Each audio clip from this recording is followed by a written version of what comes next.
Class 12th में determinant का प्रश्नावली 4.4 में पहला क्वेश्चन है उपसारणिक एवं सहगुणनखंड ज्ञात कीजिए। तो उसका पहले में है हमारे पास एक डिटर्मिनेंट दे रखी है 2 - 4 0 और 3। तो इसके सबसे पहले हम A11 लिख लेते हैं कि ये A11 है, ये A12 है, ये 21 है, ये 22 है। ठीक है।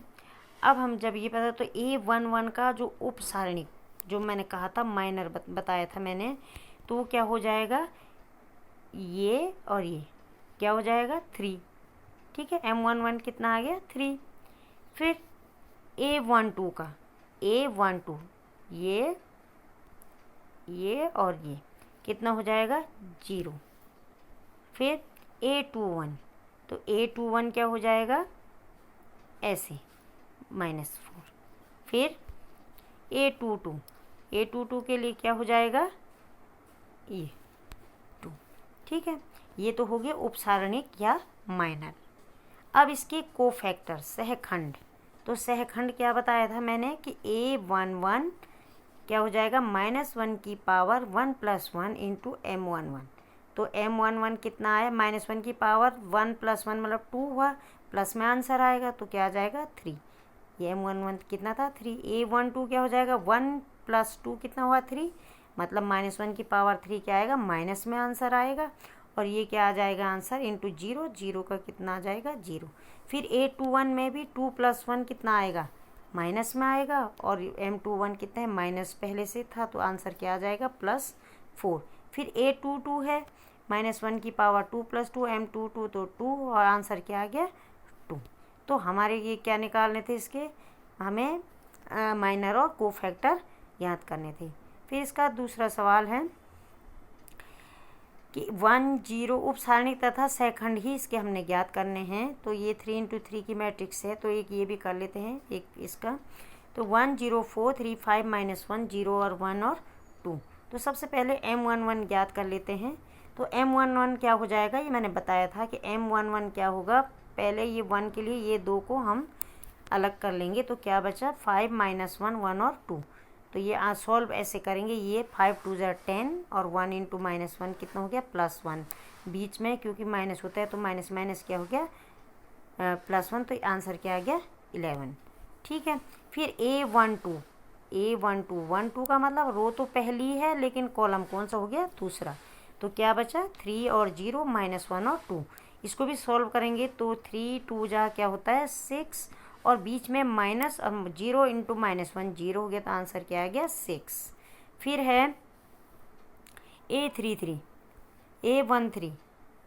तो A13 में क्या हो जाएगा, फिर वही 1 और 3 ये दोनों अलग कर दिए तो 3 और 5 0 और 1 बच गया है। तो ये क्या हो जाएगा 3 × 1 3 और 5 × 0 0, तो आंसर क्या आ गया 3।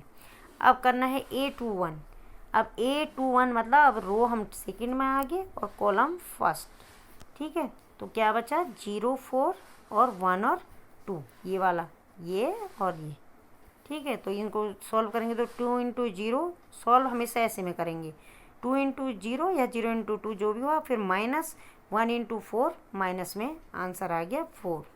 फिर 2 के लिए क्या हो जाएगा 2 के लिए हो जाएगा सेकंड रो सेकंड कॉलम। क्या बचा 1 4 और 0 और 2, ये 1 और 4 2 और 0 और 2। तो ये हो जाएगा, इस मल्टीप्लाई करेंगे तो 2 - 0 = 2। ऐसे ही 2 3 के लिए क्या हो जाएगा, ये 2 हो गया, ये 3 1 0 और 0 1 1 - 0 = कितना हो गया 1। इसी प्रकार 3 1 के लिए क्या हो जाएगा 3 1। तो 3 1 के लिए अब रो हो गई 3 और कॉलम हो गया फर्स्ट। तो 0 0 4 और 5 और -1, ये यहाँ पर होगा 0 4 5 और -1 मल्टीप्लाई करेंगे तो ये 0 × -1 0 5 × 4 -20, तो आंसर आ जाएगा -20।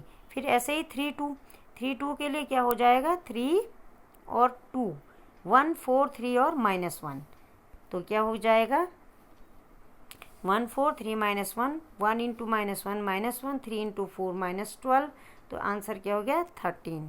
फिर ऐसे ही 3 3 के लिए क्या हो जाएगा, 3 3 के लिए 3 रो 3 कॉलम 1 0 और 3 और 5, तो क्या हो जाएगा 1 0 3 5 5 इंटू 1 5 और माइनस 0 इक्वल टू 5।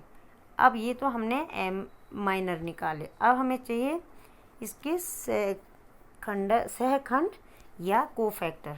कोफैक्टर क्या हो जाएगा, A11 हो जाएगा -1 की पावर 1 + 1 इंटू M11 जो हमने वहाँ निकाला था 11। 1 2 क्या हो जाएगा, -1 की पावर 1 + 2। अगर इसमें ऑड नंबर आएगा तो आंसर माइनस में आएगा, ये -6 हो जाएगा। 1 3 3 हो जाएगा, 2 1। इसी से तुम देख सकते हैं इसको ऊपर से ये सॉल्व करके। इसमें हमें सिर्फ ये देखना है कि जो इसके ये हैं, जैसे -1 की पावर क्या आ रही है, अगर -1 की पावर ऑड आ रही है तो आंसर माइनस में आएगा, और इवन ऑड मतलब विषम, इवन मतलब सम आ रही है तो आंसर किस में आएगा, प्लस में आएगा। तो जो मैट्रिक्स ये इसके हमें क्या निकालने थे, माइनर और कोफैक्टर ही हमें ज्ञात करने थे। ठीक है।